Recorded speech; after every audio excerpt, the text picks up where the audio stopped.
네, 5월 18일에 보내드리는 오창익 뉴스 공감입니다. 픽 인터뷰 앞서 소개해드린 것처럼 제2기 진실화해를 위한 과거사 정리위원회 정근식 위원장 스튜디오에 모셨습니다. 어서 오십시오. 예, 안녕하십니까. 네, 청취자들 중에는 진실화해위원회를 아직 잘 모르시는 분들도 있고요.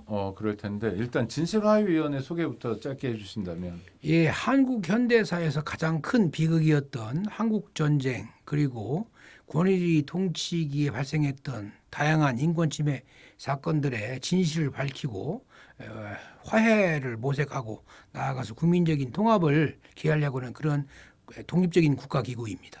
네, 독립적인 국가기구라면 관련 법에 의해서 만들어진 기구이나 과거 인권 침해를 했을 것으로 의심되는 군이나 경찰과는 독립되어 있는 독자적인 기구다 이런 차원의 설명이신가요? 행정부나 국회나 이런 것과는 독립되었다 그런 뜻입니다. 네, 독립되어 있다. 그러니까 독립적으로 일을 할 수 있다. 오로지 국민 편에서 일할 수 있는 기반이 마련되어 있다. 이런 차원으로 새기면 됩니까? 그렇습니다. 네. 오늘 특별히 5.18에 모시게 됐는데요. 지금 광주 기념식에 다녀오시는 길이시라고요? 예, 지금 막 돌아왔습니다. 아, 기념식은 어떻습니까? 소회라도 좀 듣고 싶은데요. 예, 한편으로는 대통령 기념사를 통해서 5.18 정신의 전국화를 확인하는 그런 네. 기회였다고 생각이 되고요. 다른 한편으로는 한국 보수 정치의 세대 교체랄까? 네. 그런 것을 실감하는 그런 그건 자리였습니다. 어떤 의미입니까? 새로운 정부는 제가 보기에 80년 5.18의 부채를 별로 지지 않은 그런 세대가 중심으로 보수의 중심을 이루고 있는 그런 정부다 이렇게 생각이 되었습니다. 네, 실제로 뭐 생물학적 나이로도 1980년 5월에 어디서 무엇을 하고 있냐 하면 뭐 윤석열 대통령 입장에서도 그때 아마 대학교 2학년생 그렇죠. 정도니까 무슨 뭐 반일륜 범죄 이런 데는 근처에도 안 갔을 거고 다른 분들도 상대적으로 좀 자유롭고 그럼에도 불구하고 그동안 지금 보수 정권이라고 말씀하셨는데 그쪽에서 일부였지만 5.18을 폄훼하고 왜곡하고 뭐 북한군이 내려왔다 이런 얘기도 심심치 않게 했던 것도 사실 아닙니까? 지금 이제 그런 이 5.18 진실의 왜곡이나 폄훼를 했던 그런 네. 세력과는 어느 정도 거리를 두고 있는 것이 사실인 것처럼 보입니다. 네네. 그러나 앞으로는 또 봐야 될 텐데. 그렇죠. 네네, 알겠습니다. 개인적인 소회는 어떠셨어요? 이제 5.18이 뭐 물론 42년이나 지났지만, 하여튼 5.18이 다가오면 느껴지는 소회랄까, 뭐 이런 거. 42년이라는 세월이 네. 참 빠르게 지나간다. 과거에 지금 생생했던 그런 기억이 있는데 여전히 문제가 완전히 해결되지 않았다라고 하는 생각이 한편으로 드는 반면에 한편으로는 아까 말씀드린 대로 이제 5.18 정신이 헌법 전문에 들어가야 한다라고 하는 그런 논의가 아주 모든 국민들이 알고 있지 않습니까? 네네. 그런 정도로 이제 5.18 정신의 전국화는 상당히 진전되었다 이렇게 생각이 되었습니다. 위원장님도 헌법 개정을 하게 되면 전문에 4.19와 마찬가지로 5.18도 들어가야 된다고 생각하시는 건가요? 예, 저도 그렇게 생각합니다. 다만 이제 그런 정신이 네. 정신으로만 이 글로만 남는 게 아니라 우리 국민들의 일상생활에서 뿌리를 내리는 그런 정의의 일상화랄까요? 이런 것들이 이제 함께 진행되어야 하겠죠. 5.18 정신이 현재에서 일상화되려면 어떤 것들이 필요할까요? 이를테면 그런 공동체 정신, 정의 정신 이런 걸 말씀해 주신 건데. 가장 큰 것은 역시 이제 과거에 우리 정치를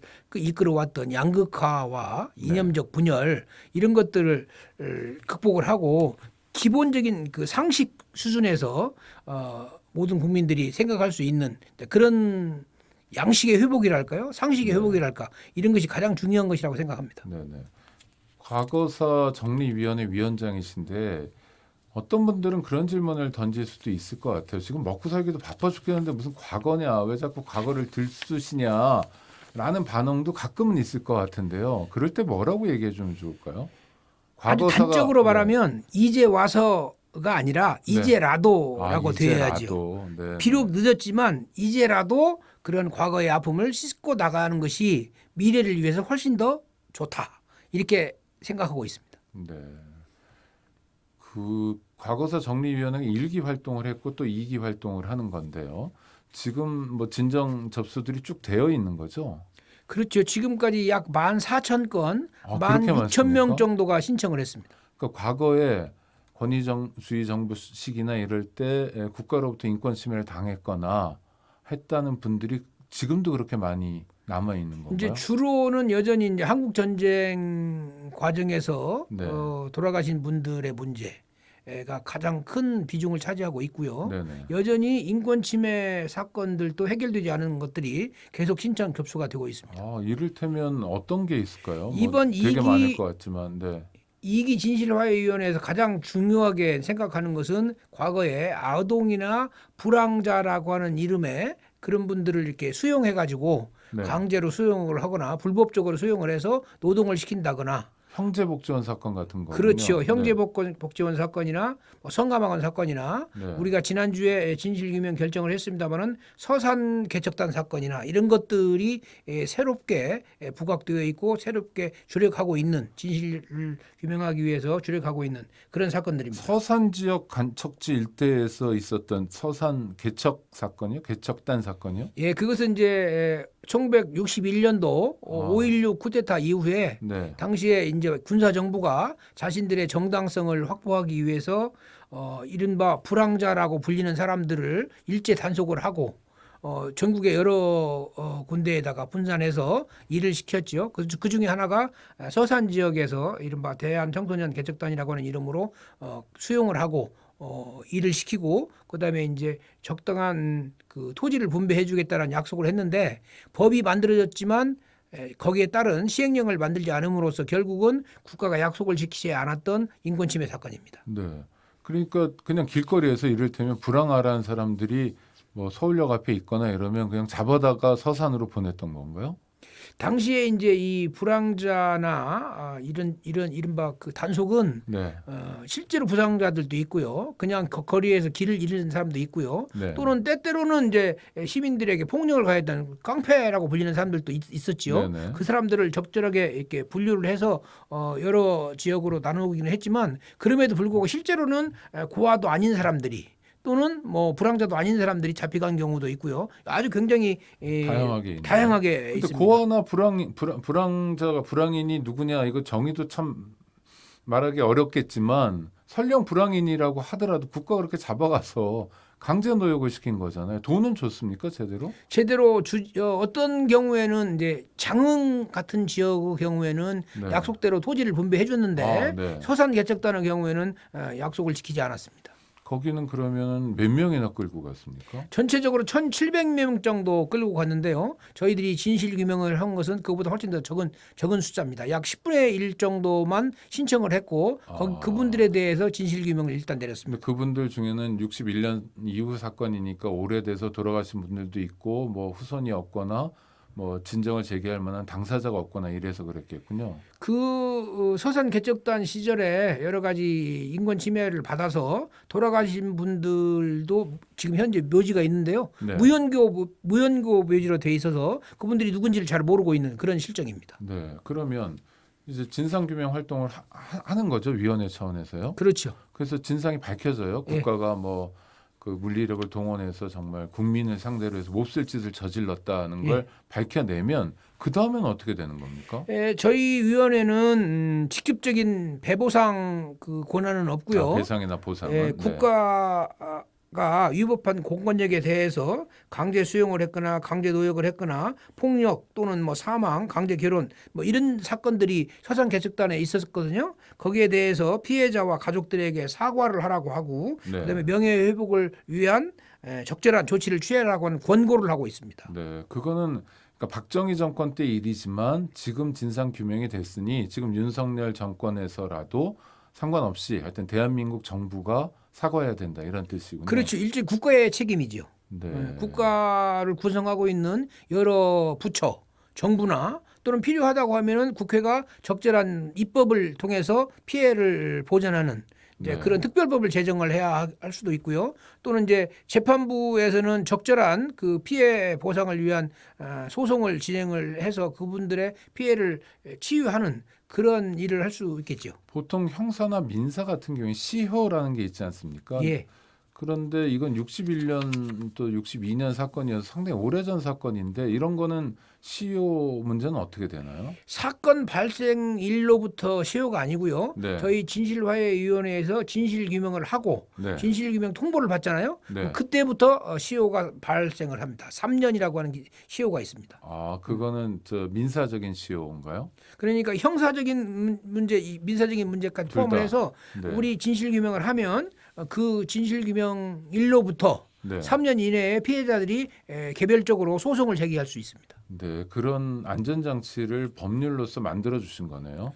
지난번에 일기 진실화해위원회 때 그런 인권침해 사건의 경우에는 시효 문제를 그런 식으로 재해석을 했습니다. 네. 진일보한 측면이 있습니다. 네, 그런데 그렇다고 해서 그때 당시에 만약 서산 간척단 같은 경우에 그런 사람들이 실제로 끌고 갔던 사람들이나 몹쓸 짓을 했던 사람을 형사적으로 처벌하는 데까지 나가는 건 아니. 그것은 아닙니다. 우리나라의 이 진실화해위원회의 임무는 네, 물론 책임 문제를 확실하게 밝히긴 해야지만 진상규명은 그 하지만 책임자들을 뭐 형사 처벌하거나 그런 단계까지는 가고 있지 않습니다. 네. 위원장님은 어떻게 생각하세요? 어떻게 해야 된다고? 어떤 분들의 경우에는 형사적인 책임도 추궁을 해야 한다라고 하는데요. 이게 네. 원체 오래된 사건들이잖아요. 네네. 대부분 당사자들이 많은 경우에는 돌아가셨겠죠. 돌아가셨고 네. 그렇기 때문에 저희들은 이제 화해를 위한 그런 방안이 무엇일까? 물론 피해자들은 책임이 국가적인 책임뿐만 아니라 네. 당사자 가해자들의 책임도 물어야 한다라고 하는 요청을 하는 분이 많이 있습니다. 저희들은 이제 그것을 완전히 도외시하는 건 아니고 네. 현재적 조건에서 화해가 어떤 조치가 가장 효율적인 방안일까 늘 고민하고 토론하고 있습니다. 그 진실화해위원회에서 말씀하신 화해라는 게 가해자와 피해자의 화해인가요? 아니면 피해자와 국가와의 화해? 어떤 화해인가요? 두 가지 차원이 있습니다. 하나는 네. 국가 공권력에 의한 피해의 경우에는 국가 권력과 피해자들 간의 화해이죠. 네, 네. 다른 하나는 약간의 사적인 그런 맥락의 경우에는 국가 공권력이 개입을 했지만 그 국가 공권력이 직접 책임을 지지 않는 경우에는 국가 공권력이 그 화해를 갖다가 추진하고 매개해야 하는 이제 그런 차원에서의 화해입니다. 네, 네. 그럼 국가와 피해자가 화해를 한다면 아까 말씀하신 것처럼 뭐 국가가 사과를 한다든지 또는 적절한 뭐 배상 보상을 한다든지 뭐 명예 회복을 위한 조치를 취해 준다든지 하는 것들이 따라야 되겠네요. 그렇죠. 그래서 저희들이 그런 각각의 사건에 대한 진실규명을 하면 네. 거기에 따른 합당한 권고 조치를 같이 내리고 있습니다. 근데 우리 청취자들 궁금해하시는 것도 그런 건데 만약에 권고를 했는데 위원회에서 국가가 권고를 이행하지 않으면 받아들이지 않으면 어떻게 되는 겁니까? 저희들이 지금 현재는 이제 진실화해위원회의 권고 조치에 대해서 행정안전부 과거사 지원단에서 그 이행을 점검을 하고 있고요. 네. 저희들이 수시로 행정안전부와 협력을 해서 그 이행 상황이 어떻게 되는지 체크하고 있습니다. 그러니까 권고를 하면 이행을 하는 받아들이는 쪽인가요? 지금까지 정부의 태도는요? 그렇죠. 그런데 이제 어떤 부분은 잘 수용이 되고 어떤 부분은 잘 수용이 되지 않는 그런 내용들이 있습니다. 이를테면 뭐 어떤 부분은 수용이 안 될까요? 그 이제 권고 조치가 굉장히 추상적이거나 네네. 모호한 경우에는 네. 정부가 조치를 취하고 싶어도 잘 조치를 취할 수가 없고요. 네. 또 한 가지는 이제 예를 들면 좀 종합적인 그런 그 권고들 있잖아요. 과거사 연구재단을 만든다랄지 또는 배구상 특별법을 제정하라랄지 이런 수준의 권고들은 아직까지 이행되지 않고 있습니다. 네. 그 특별법을 만들라는 건 뭐 정부에 권고해도 의회에 권고해야 될 거네요. 그렇죠. 근데 네. 이제 정부 안으로 발의를 할 수는 있겠죠. 정부 입법이라도 해달라는 건데 아직은 이행되고 있지 않고 그렇죠. 그것이 이제 지금 위원회와 위원장님의 숙제이기도 하네요.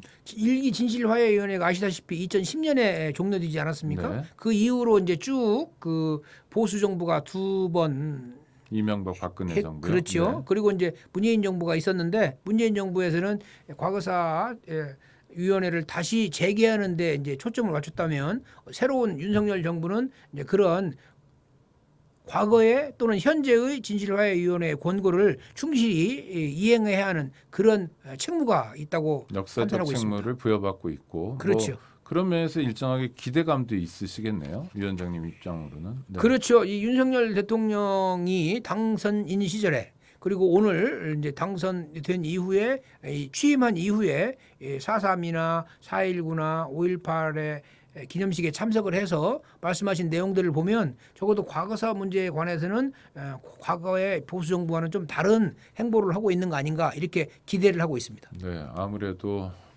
뭐 민정당부터 오는 뿌리가 있다고 하지만 그때 뭐 육사 출신이거나 이런 분들은 다 뭐 당원은 아닐 테고 하니까 상대적으로 자유로울 수도 있고요. 박근혜 전 대통령처럼 뭐 가족이 연결돼 있거나 이런 문제에서도 자유로우니 상당히 역할을 할 수 있을 거다라고 기대할 수 있을 것 같고요.